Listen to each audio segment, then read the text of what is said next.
तो हम पढ़ रहे थे हिस्टामीन्स और हमने प्रीवियस लेक्चर में ये पढ़ा कि हिस्टामीन हमारे पास ऑटोकाइड्स होते हैं जो ऑटोमेटिकली रिलीज होते हैं जब कोई एलर्जिक रिएक्शन होता है या कोई एनाफिलेक्सिस या इन्फ्लेमेटरी रिस्पांस होता है, रिएक्शन होता है, तो इसमें हिस्टामीन जो है वो रिलीज होता है।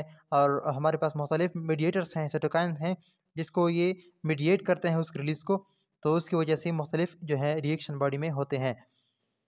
तो हिस्टामीन जो है इसकी सिंथेसिस किस तरह होती है? हिस्टामीन जो है ये एक अमीनो एसिड है हमारे पास हिस्टाडीन्स।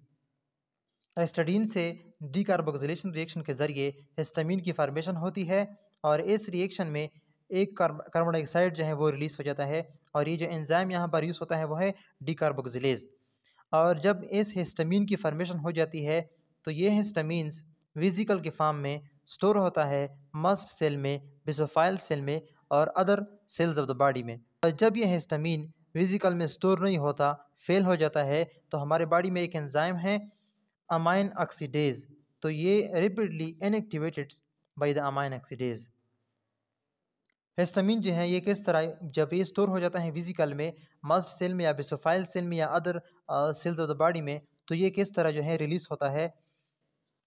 They release during allergic and inflammatory reactions. और जब टॉक्सिक रिएक्शन, टॉक्सिन जो है वो बॉडी में ऑपरेट करते हैं, बॉडी के सेल्स के साथ जो है वो इंटरएक्ट करते हैं, या कोई टॉक्सिक रिएक्शन होता है, टॉक्सिसिटी होती है, या इन्फ्लेमेटरी रिएक्शन होता है, या कोई एलर्जी होती है, हाइपर सेंसिटिविटी रिएक्शन होती है, एनाफिलेक्सिस वगैरह, तो इन सब में हिस्टामीन जो है पर रिलीज होता है और अपना जिसका फंक्शन है वो फिर शो करता है। हिस्टामीन जो है ये अपना फंक्शन किस तरह एग्जर्ट करता है? हमारे बॉडी में 4 टाइप ऑफ हिस्टामीन के रिसेप्टर हैं, H1, H2, H3 and H4। But most probably हम H1 और H2 जो हैं वो इसको यूज़ करते हैं, उसके साथ हिस्टामीन जो है वो मोस्ट प्रोबेबली H1 और H2 के साथ बाइंड होता है और अपना जो एक्शन है वो शो करता है। तो H1 जो है हमारे लंग्स में पाए जाते हैं और different cells of the body में पाए जाते हैं। H1 क्या करते हैं? H1 जो है वो लंग्स में ब्रोंकोकंस्ट्रिक्शन करते हैं कि पिलरी का जो कि पिलरी होते हैं हमारी बॉडी में, उसका जो है ये विज़ुअलाइजेशन करते हैं।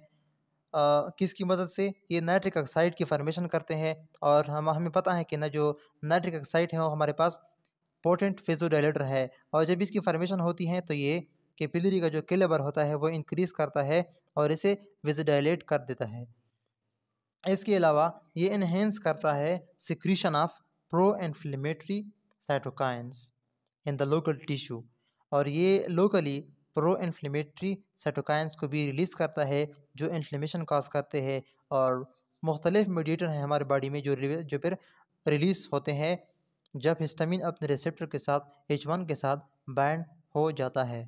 इसके अलावा पैथोलॉजिक रिस्पांस क्या है H1 रिसेप्टर के? पैथोलॉजिक रिस्पांस जो है वो ये है कि ये काज करता है allergic rhinitis, inflammation of the mucous membrane of nose, atopic dermatitis, conjunctivitis, urticaria, bronchoconstriction, asthma, anaphylaxis.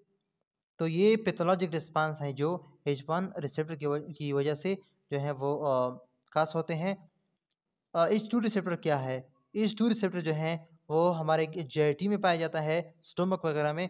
तो ये गैस्ट्रिक एसिड सिक्रीशन जो है उसको इंक्रीज़ करता है और जब गैस्ट्रिक एसिड की सिक्रीशन इंक्रीज़ हो जाती है तो इसके लिए हम यूज़ करते हैं H2 ब्लॉकर, जो हम एक सेपरेट वीडियो में इंशाल्लाह कवर करेंगे। तो हमने पढ़ा स्टार्ट में कि हिस्टामीन की फॉर्मेशन किस तरह होती है, आप लोग ये रीड कर लें।